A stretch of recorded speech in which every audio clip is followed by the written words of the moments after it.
Hello folks, the Celtic Nerd here bringing you another nerdy video, and oh my god folks, I am struggling to control myself. I am seriously struggling right now. Like, oh my fucking god, oh my god, oh my god, oh my god.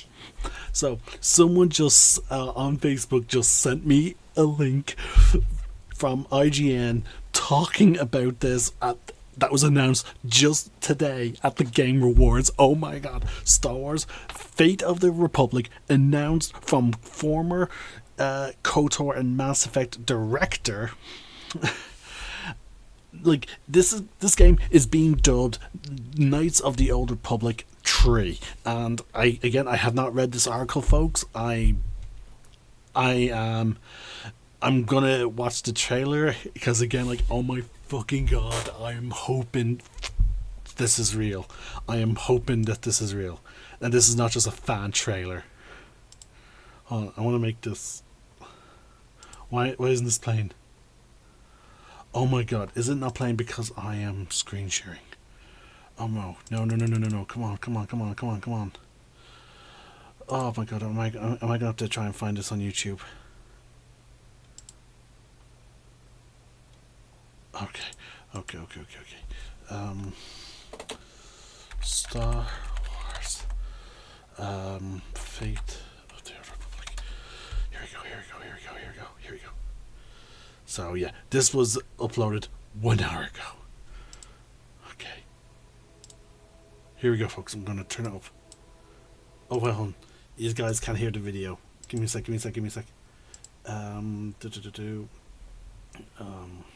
LG. Yeah, that should be the right one there. Here we go, folks. Oh my god, this is real.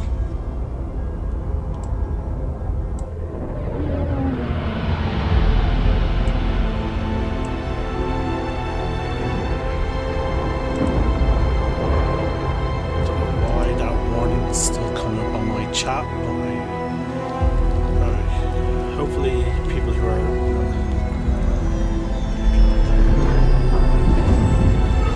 I'm not caring about the looks of the graphics, folks. I'm just trying to see if there's any clues that if this is a fan-made thing or if it's real. That's what I'm looking for. I don't give two fucks how this game looks. But the idea... Oh yeah, so, let's rewind. Did we see... Was that a Gisket? Or whatever it's called?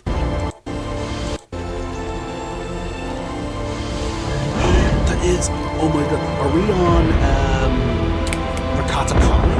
Oh no, my god, that's a ship. That is a ship from Knights of the Old Republic 1 and 2. Oh my god, yes. Oh my god.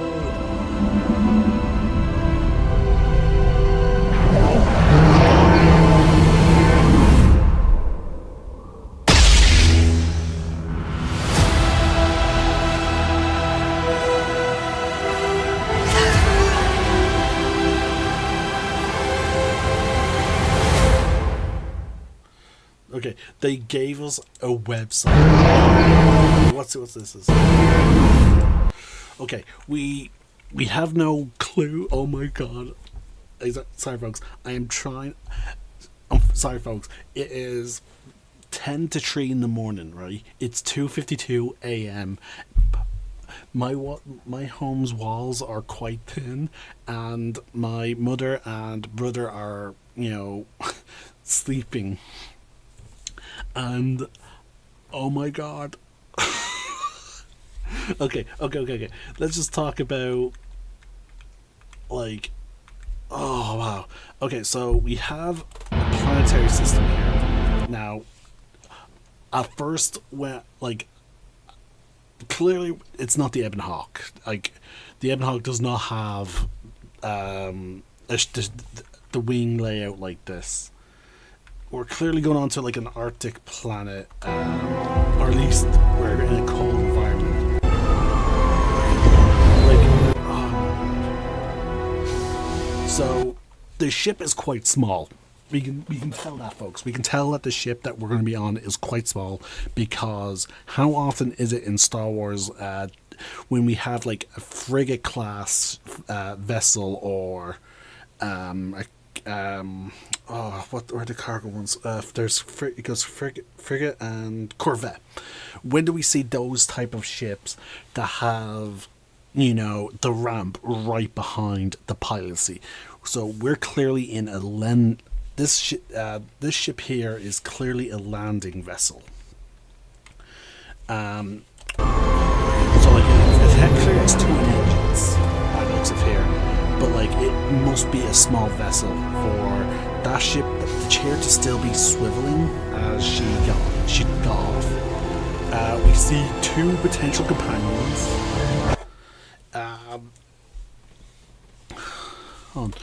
We saw.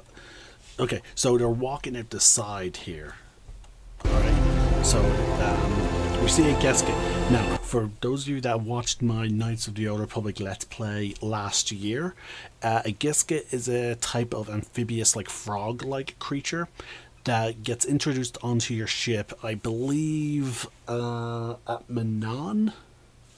And basically you can't really get rid of them unless you poison them, because gasket can rapidly reproduce, and the only time you can really get rid of them is when you land on Rakata Prime, or is when you poison them.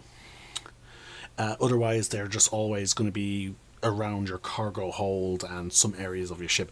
I like to keep them on my ship because, for one, they add some ambience, and the first time you interact with them, you can actually strangle it and get some free dark side points.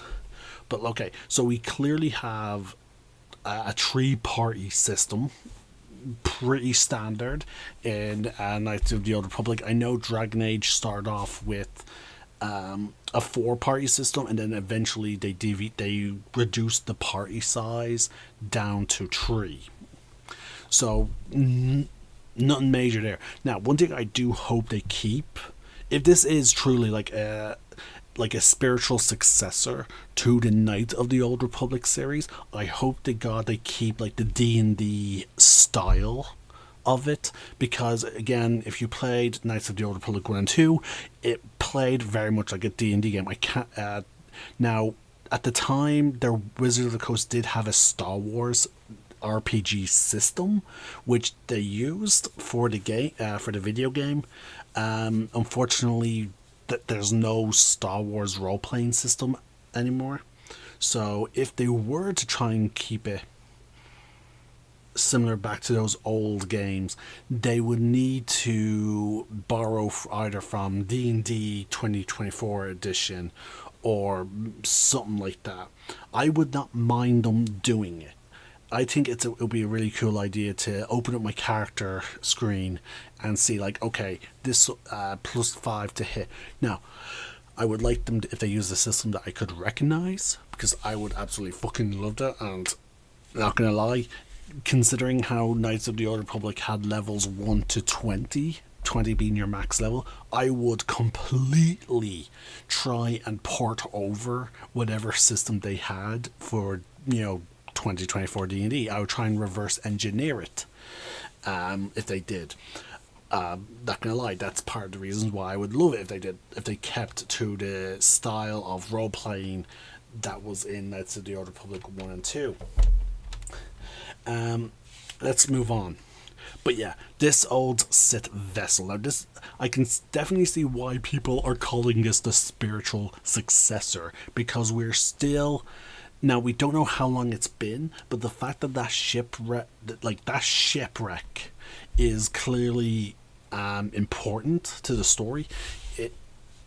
It's I would hazard a guess that this would be following the events after the events of Star Wars: The Old Republic. Actually, considering that it's called Fate of the Old Republic, it is quite possibly. Oh God! This might be the end of the Old Republic.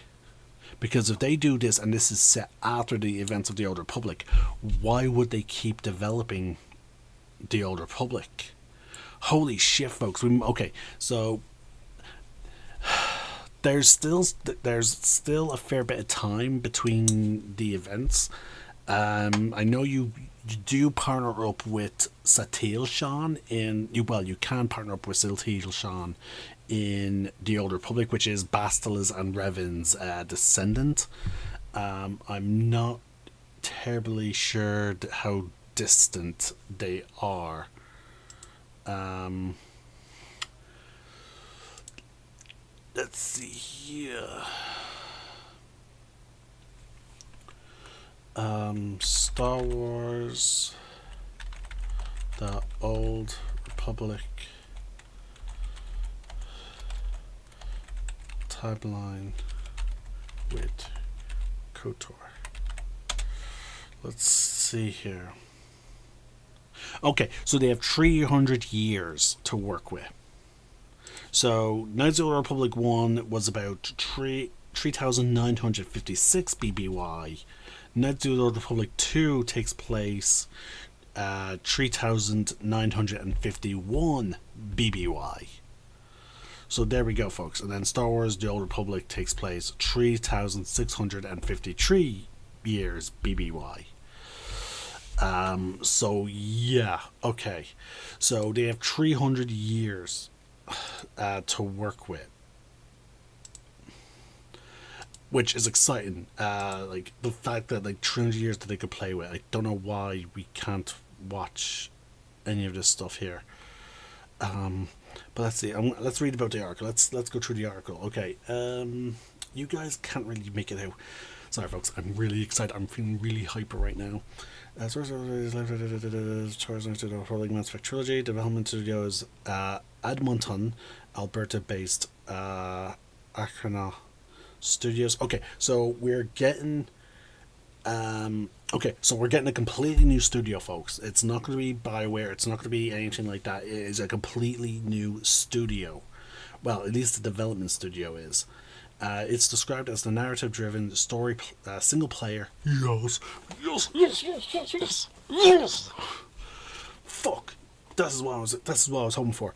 It's a single-player RPG and spiritual successor to Knights of the Old Republic. Lucasfilm insisted that Fate of the Old Republic is not a direct sequel or continuation of KOTOR and will introduce new characters for an all-new story. It's said to be in early stages of development. The teaser trailer is below. Here's the visual blurb.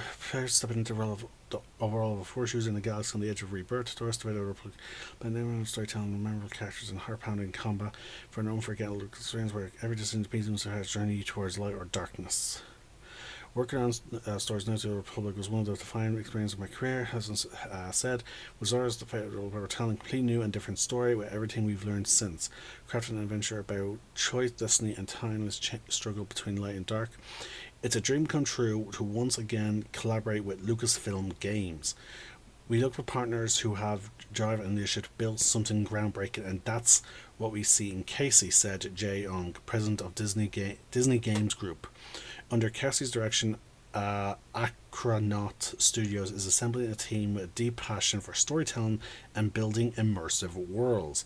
Their vision for Star Wars Fate of the Old Republic is exactly the kind of ambitious, high-quality experience we want to deliver to our players. The Old Republic era is rich and beloved part of Star Wars galaxy. We are thrilled to be exploring a fresh story that we've never seen before in Star Wars Fate of the Old Republic, added Douglas Riley, VP and GM of Lucasfilm Games. Arachnaut Studios shares our enthusiasm for a galaxy far, far away, and their plan is this new narrative is empowering. We believe fans will be delighted by the journey that awaits them and can't wait to share more. Okay. So. Alright. Oh my god. Oh, shit. Okay. A lot to break down there, folks. Okay, so one thing that has me really excited is the fact that they got someone who worked on the original fucking Knights of the Old Republic to head this project. Okay? Like, that is absolutely amazing. Like, they were the directors for Knights of the Old Republic and Mass Effect, okay? Great decision. They're the director. Fantastic. Now, the only thing and again, I have to say this, folks. I'm going to clarify this. I want this on my channel immediately. Okay, like I want this stated so that I can come back and be like, look, this is what I said at the time of this announcement. I'm excited for this game. I'm absolutely excited. Like, again, I still allow myself to get excited about games. Now, with a caveat. I need to state this now with a caveat. This game, now, the fact that this is going to be a spiritual successor. Now, they did say it's not going to be a direct sequel. It's not going to be a continuation. It is a spiritual successor. It's going to take place in the Old Republic era, yes, but it's not going to. It's again not a direct sequel. That being said, there are certain things they really need to nail with this game. Now, with Star Wars: The Old Republic. There were some decisions that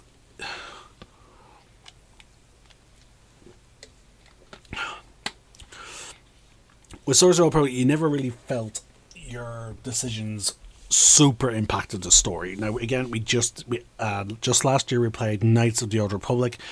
There are some examples of where your decisions did make an impact. For example, here's an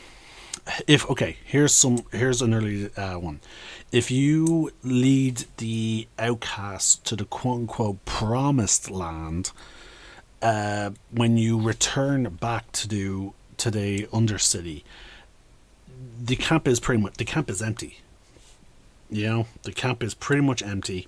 And you basically lose healing down there. Like that's the only real impact. But the thing is, by the time you find like all those records, you're done in the Undersea. You know, the only way you are seriously impacted in that decision is if you rushed getting all the journals and then giving them to your man. Now, that's if you help them. If you don't help them, nothing changes. Literally nothing. It's a similar thing with the Tusken Raiders. When you talk to the Tusken Raiders on Tatooine, you are given the option to slaughter them all and basically force your way to get to the Pearl. But if you do, the Tusken Raiders stop spawning, and when you go to their camp, it's empty. That's it. Like it's like again, like it's just again, certain enemies in the games do not respawn. You know, and let's see what else was there. Was there another big decision? Okay, here's one. If you, depending on how you handle the Manon part of the game, you can permanently be exiled from Manon. Like, that's it. Now, you can stack the deck in your favor if you do good deeds on Manon, and yeah. But then, but again, if you finished everything on Manon, depending on when you do the Manon storyline, it has little to no impact, like, at all. Because again, the Knights of the Old Republic, yeah, you could do the plans in any order, but there's no real super consequence. There's nothing to keep you playing the game except for starting a new game. That's where Knights of the Old Republic really got your time. Like, where you could really invest your time was to restart the game to try different pathways. That was it. But like, once you were done on a planet, there were sometimes reasons not to go back. And yeah, like, doing side quests first really, like, yeah, it was just very obvious. Like, again, folks, as you saw in my video, I practically did everything in that game. The only thing I didn't record was me restarting it and taking a more light side path, you know? So that's about it. Your decisions don't have a lot of weight. They don't feel like they have a lot of weight. Maybe when you're on the Starforge and you're killing, like, and you convince Bastos to lose her powers to turn on the Republic, and you get to see the Republic ships get decimated. Like, you do sort of see the impact, at least that way.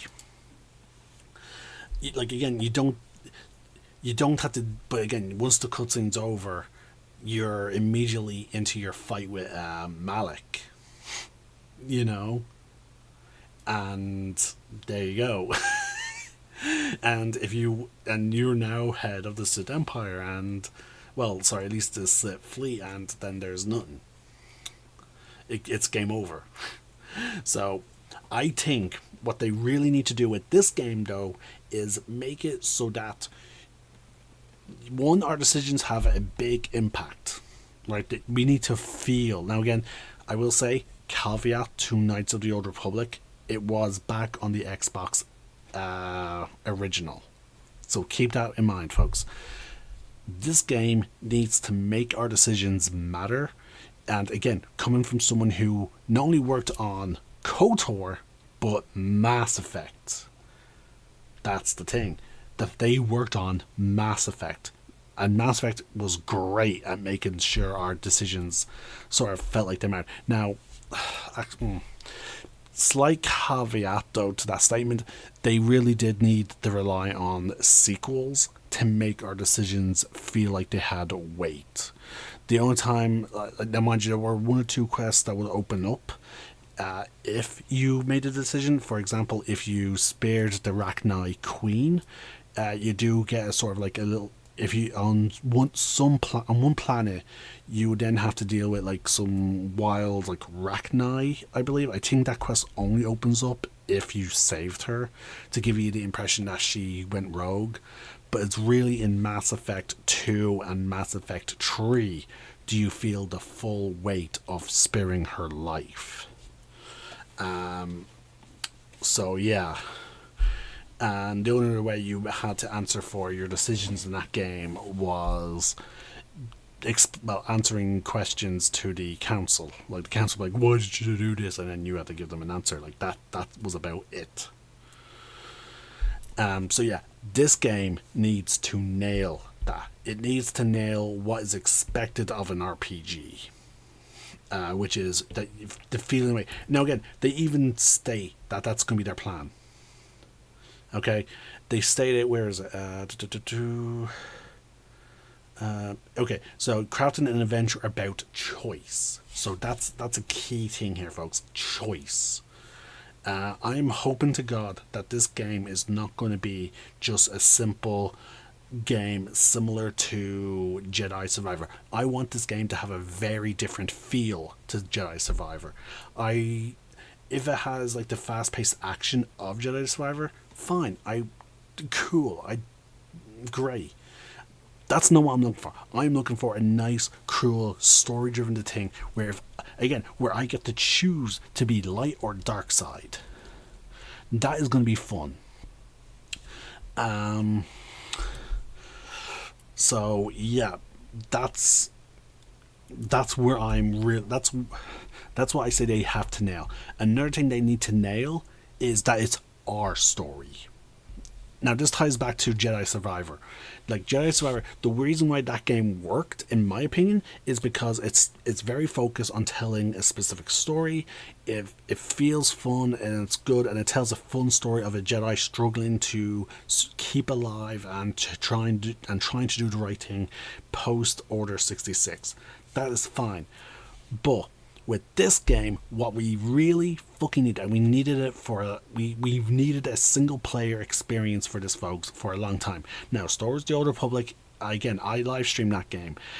The game does a really good job making you feel like this is your story. Now, and the reason why they do that is because it's our characters. We're playing a custom character. We're not playing a named character who, was mentioned, or who has like very specific names and who has a history and all that. No. It should be our story. If we're a Jedi, then just have it be that we were a Jedi. Don't give us any like definitive. Don't give us a definitive gender. Don't give us a definitive, like, if you can, try not give us a definitive background. Like, that's one thing I sort of did not like about Knights of the Old Republic 2 was, oh yeah, no, we were a general in the Republic Army. We were Jedi. We helped out with Revan. No, give us more control over the fucking background. Now, Knights of the Old Republic 1 did a great job. They gave us soldier, scoundrel, and scout, and that allowed us to feel like, oh yeah, here's my backstory. And okay, now your character does talk about like, oh yeah, I did this, like, but again, that's only one act. You could have imagined any kind of backstory you wanted. Now, it all goes out the fucking window with the big reveal of you being Revan, but again, you had, until that reveal, you had the fun of being your own character, and that's what we need with this character. Now, when I said don't give us a definitive gender, I only meant in terms of let us make our own character. That's all I want. Let us make our own character. Again, I bet you aren't, folks. I'm telling you, I'm going to say it right fucking here. This game is probably going to get a lot of hate before it's even released, folks. I am telling you that now. This game is probably is going to get review bombed. It's now again, if the game's bad, I will call it out on its bullshit. I will actively call it out on its bullshit. There are things in Dragon Age Veilguard I don't like. There are things in Assassin's Creed Shadows that I don't like, and I say I don't like them, right? I will actively acknowledge when I don't like something, but I will always acknowledge when a game is fucking fun and when they do something fucking right. Now, that being said, I am with the way. Nothing can be released nowadays without it being, attacked for any kind of fucking reason. Like, again, Assassin's Creed Shadows got attacked for apparently making Yosuke gay. No, he's not fucking gay. Canonically, he had no relationship. That is in the game's canonical sentence. He had no relationship. And the same goes for Naue. So, this game is probably going to get attacked. I am putting out there, folks. I am saying this to anyone who watches this video. Do not take any kind of review, both positive and negative. That's the thing, folks. This is a thing that I'm definitely trying to point out. Whatever gets said about this game, both positive and negative, take it with a fucking grain of salt, because they're probably going to be paid reviewers or paid bots or whatever that are going to sing the praises of the game. But on the flip side, there are going to be the same type of people who are going to say shit about the game, because that's the world we live in now, where everything has to be so grossly hated on to get click content. Okay, so take any kind of review with a grain of salt. And you know what? Most companies, okay, folks, I'm going to tell you a true story about Steam, okay, and why I actually like Steam as a video game supplier. They will honor releases. Hell, they even allowed me to return a game because the game went on sale, and they allowed me to return it and buy it at the sale price. Like, Steam will honor fucking policies.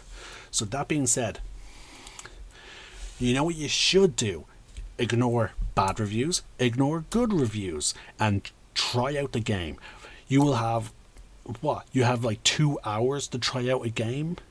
If you don't like the game, you know, pick up a phone, buy the game, install it, and then give yourself an hour to try it out. Now, obviously, make sure when you buy it, you're at home, obviously. Or you know what? If you do not trust that you will have it downloaded and start playing it, no, actually, Steam does have like a 2 hour play time limit, so they do track your time, the time that you do play the game. Now, again, they might change it. When you go to buy this game, folks, first check Steam's return policy.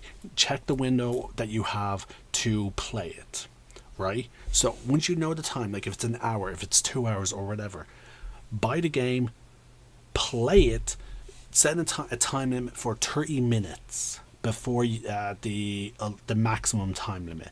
Play it for that long. Once your alarm goes off, save, quit, and if you did not enjoy the game, return it. Don't just feed the hate machine or the positive machine. Now, again, if this game is shit, acknowledge it, what it does wrong, but then also try and keep in mind what the game might do correctly. But I'm calling it here, folks. I'm saying that this game is probably going to be called, like, it's going to be called so many different things. It's going to be called woke. It's going to be called perfect. It's going to be called everything to this way of Sunday. Now, I'm going to be excited for this game. I am definitely going to buy this game. I'm definitely going to play this game. Am I going to love this game? I don't know. The only way I'm going to know I love this game is if I play it, and that is why I am going to ignore both positive and negative reviews. I'm going to judge the game myself. And if I don't like it and I want my money back, I will return it. Again, I will set an alarm so I know to return it if I don't like it. As long as, again, to set an alarm so that I'm in the allotted time frame. Again, I believe Steam allows for 2 hours of gameplay before you can't return it. So yeah, because again, folks, as I said, I am telling you, people are going to both love on this game and are going to hate on this game, and you need to know. You need to take all reviews with a grain of salt. Now, that being said, as I said, I want this game to allow us to make our own character. I want various love interests. I would like it. I would not mind if they do what they did in Dragon Age: The Veilguard, where the romance options are open to all the characters. So that way, like, hey, I like this one character, so I want to romance them, so I can. I don't mind that. Like if I want to be able to make my own character. I would absolutely love it if we can make our own. Not make our own. If we can make our own Twi'lek, Togruta, Zabrak. I'm trying to think of other races. Give me a sec, folks. Give me a sec. There was one. Plo Koon's race. Plo Koon's race. I cannot for the life of me remember Plo Koon's race. We'll probably wouldn't get Plo Koon's race because there's a reason why he has to wear that mask and he has to wear the goggles. But you know what I mean, folks. I want a nice, fun, single-player Star Wars: The Old Republic. Star Wars Old Republic era game where our decisions matter, when we get some amazing free roaming. Again, it did say narrative driven game, so that's where I'm a little concerned, is the narrative driven part, because I know a few narrative driven games where they essentially don't give you the ability to explore the galaxy or to explore the world that you're playing in. So that has me concerned. Normally when I see narrative driven, it's I feel like, oh, this is railroad. They will allow me to pick the route on the railroad, but realistically it's going to be a railroad. That's what has me worried about narrative driven games. Now, they did stipulate RPG, so again, will allow us to make our own decisions, but I'm hoping it's going to be somewhat open world. I would love it if we get to customize the ship, but again, as I said, in the footage, folks, let's bring back the footage. We don't get a good clear shot of the ship. There we go. So actually, it looks like there's some discrepancies, folks, with the footage. Hold on. See, in this scene, here we go. That looks like a single engine. Like it solely looks like a single engine, and it looks fairly long. Okay, like that looks like a fair bit of length of ship. But then when we get the look of the, maybe we get a better shot. Okay, yeah, no, we don't.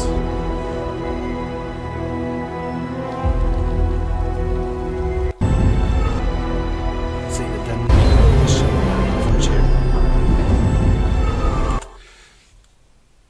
See this curve here? That suggests another engine. Hold on, my icon's in the way. Hold on, let me move my icon. Nope, wrong thing. I wanted to grab my image. Here we go. Move you out of the way. Okay. Actually, no, let's just move you down here for now. Alright, so see this curve. This sort of curve suggests to me there's another engine. So this, I will say, that sort of concerns me, that if in a teaser trailer there's inconsistencies in the trailer, because again we have this ship that looks very much like a single engine ship.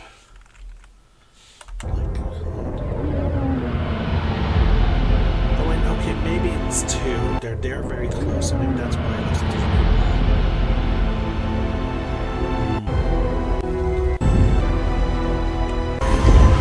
So, okay, maybe the engines are so close that it makes it look like there's one in that wide angle shot. But clearly it's a two-engine ship. But then we get this shot, which is her stepping off. The chair is still swiveling. And to me, that suggests that it's a very small ship. We don't know where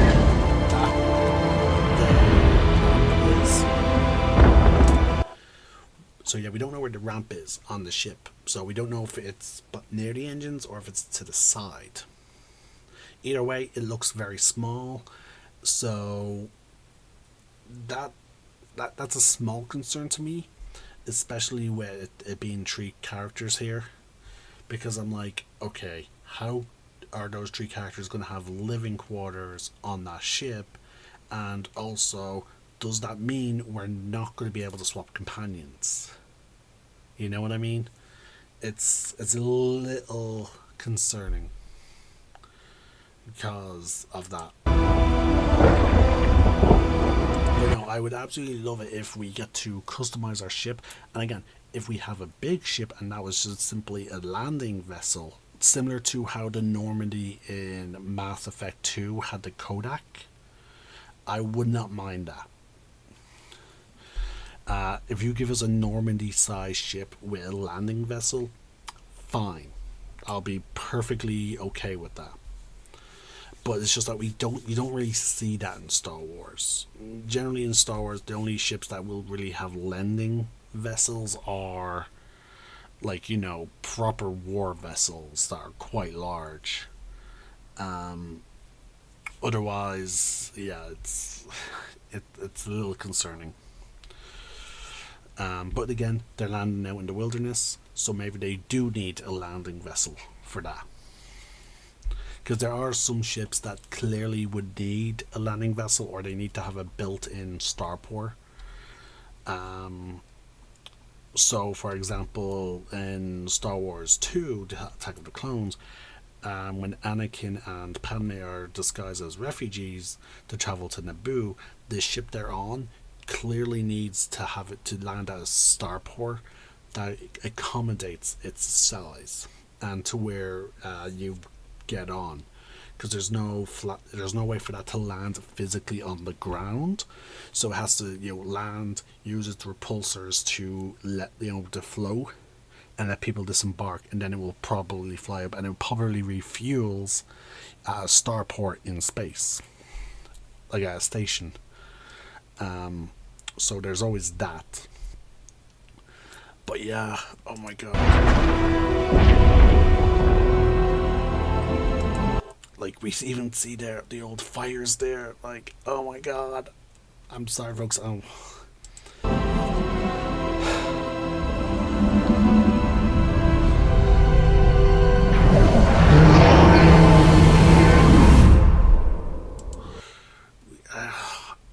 I'm excited for this, folks. As I said, I'm. They talked about there's a website.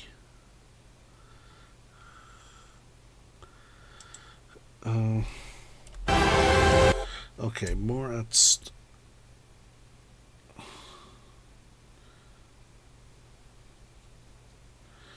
Okay, so it's Star Wars Fate of the Old Republic.com. Star Wars Fate of the Old Republic. Okay, I'm looking for the website.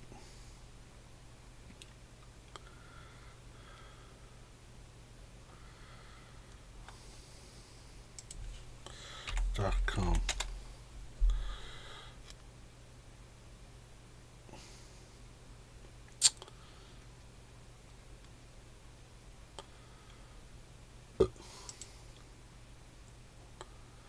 Okay. SW.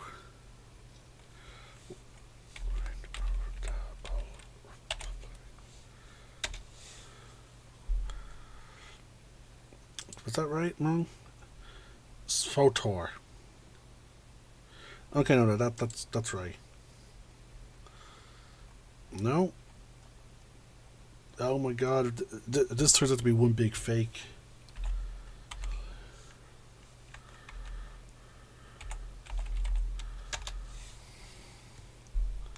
Okay, here we go.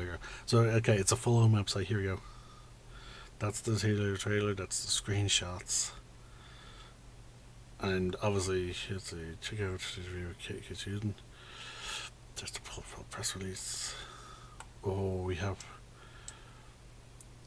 Oh, that's the company. Okay, yeah, that's making it.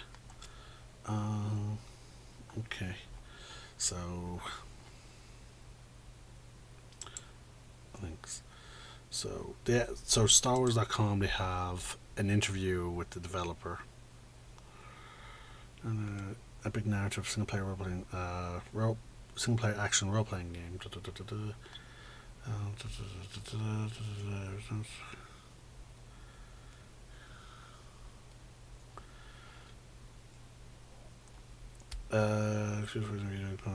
PNG.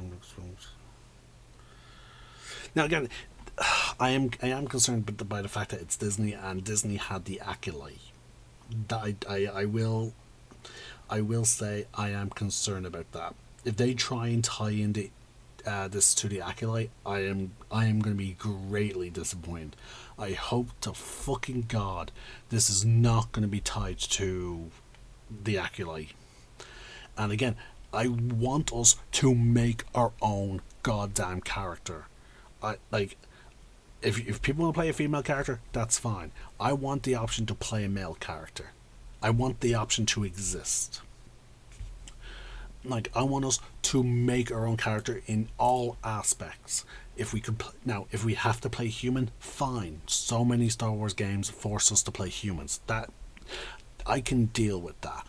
I just want to be able to make my own character and play my own story.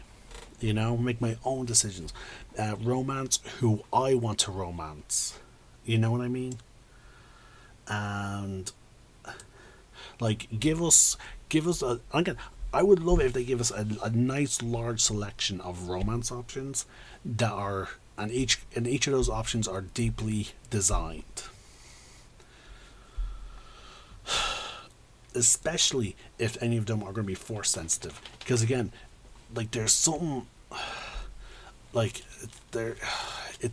I love, again. This is me. This is where I'm a sucker, right?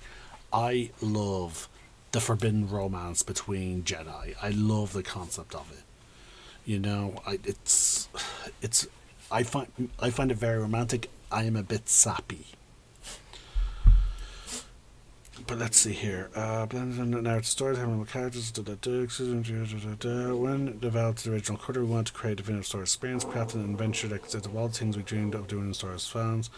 Now, 25 years, my dog is now growling as he plays in my blanket. Our aspirations are equally ambitious. Fate of the an opportunity to explore a contemporary vision of definitive Star Wars experience.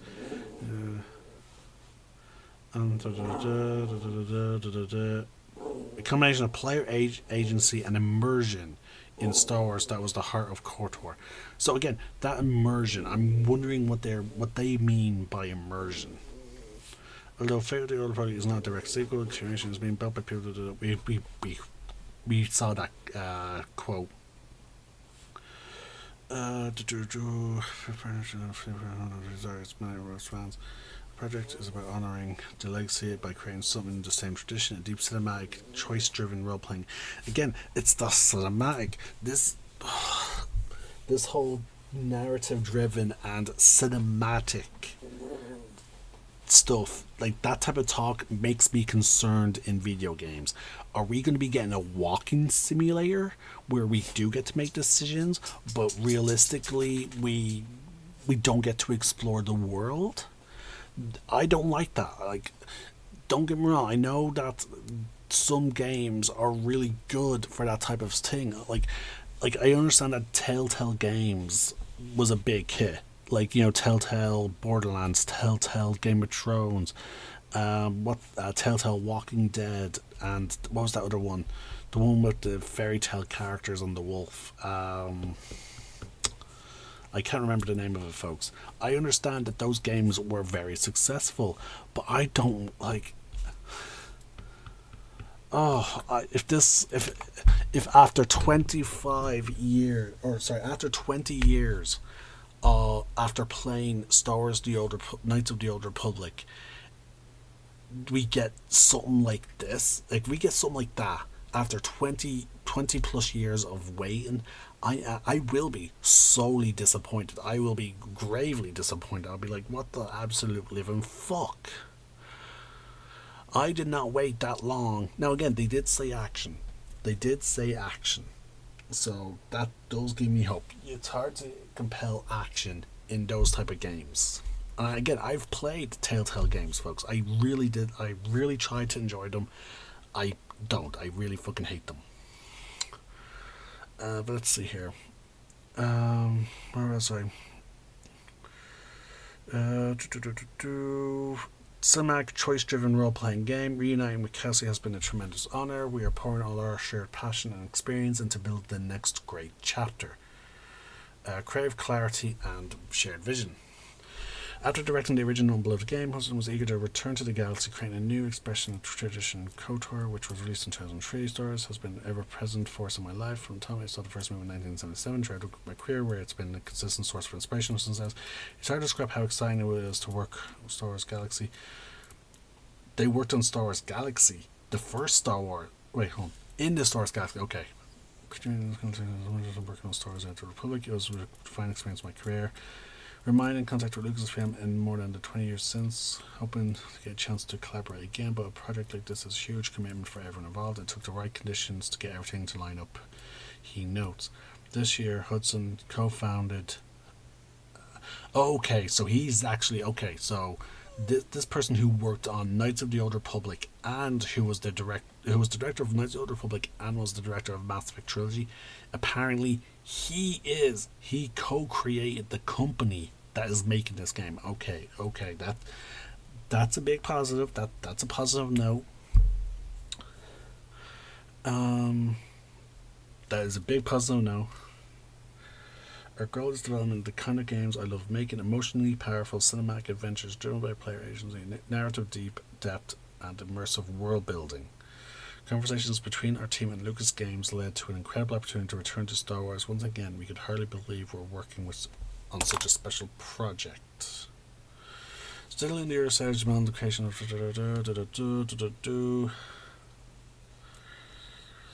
I tried to this ultimately makes it possible to deliver the game that meets high expectations but consistently achieving with a large and ambitious projects over increasing demands. Because we has one improvement and personal obsession of mine. Great ideas come from all parts of the team, he says, so my job is to gather and shape the cohesive vision that the entire team contributes, ensuring Hudson sees as the fundamental pillars of the franchise, such as innovative storytelling, memorable characters, and challenging gameplay, and immersive agency. Okay.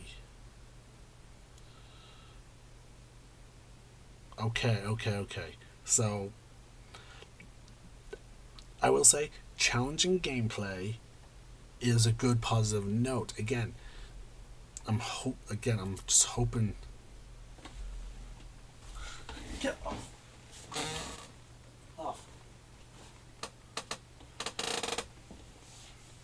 Sorry, folks. I had to knock my dog off the pillow. He's not allowed on the pillow. Let's see. Infinite stories to tell. Lucasfilm was eager to tell a new story in an era of lots of possibilities. Stories past.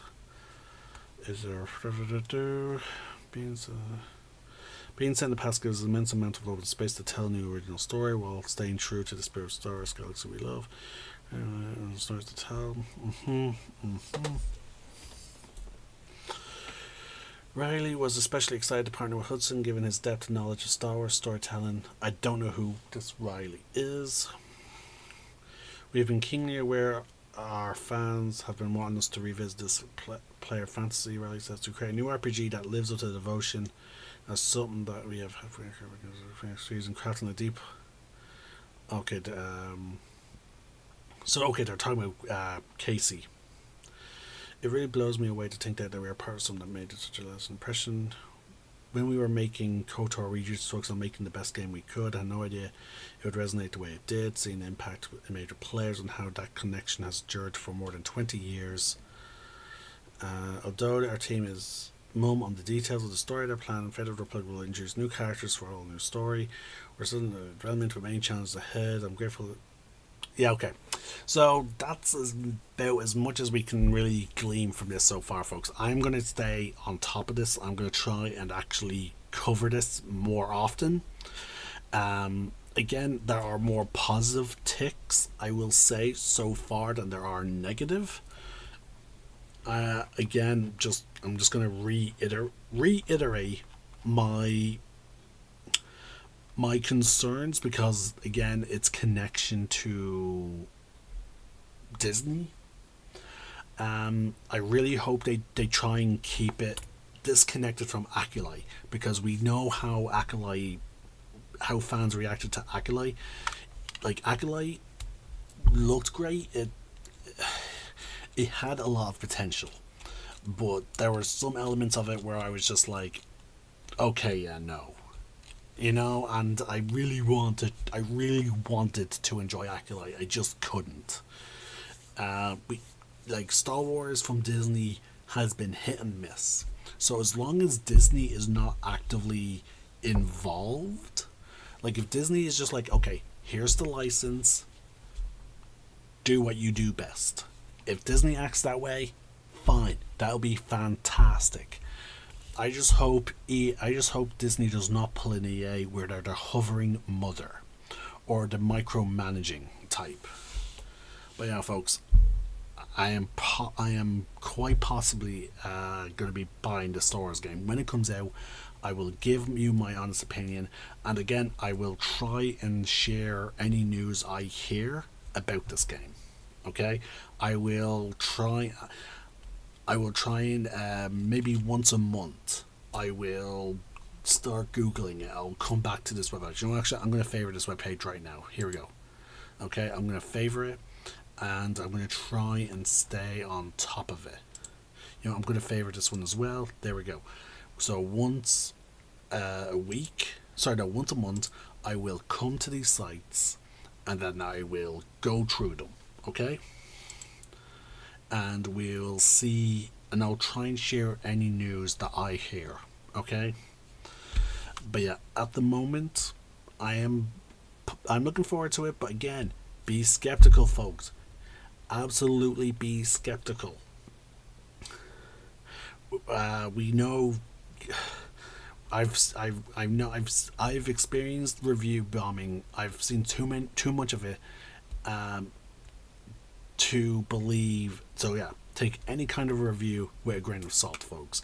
Now that includes me, because again, what works for me as a game may not work for you as a game. So for example, like I like certain things about Dragon Age the Veilguard that some people don't like. That is fine. So take my review with a grain of salt. Just don't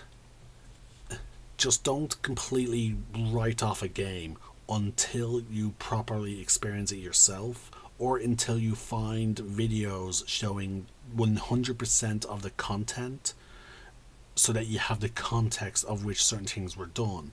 So, for example, like a lot of the stuff in Dragon Age the Veilguard that was being said about it, you needed to have the context to understand what was really going on with the game. And then you have the same thing with Assassin's Creed Shadows, when people were complaining about Yosuke being gay. He is the context of that is the character is only gay if you make him be gay. That is it. Like the canonical decision of the game is that he is not. So whatever review you see online about this game, take it with a grain of salt until you get a chance to experience it yourself. And I'm going to remind people of that.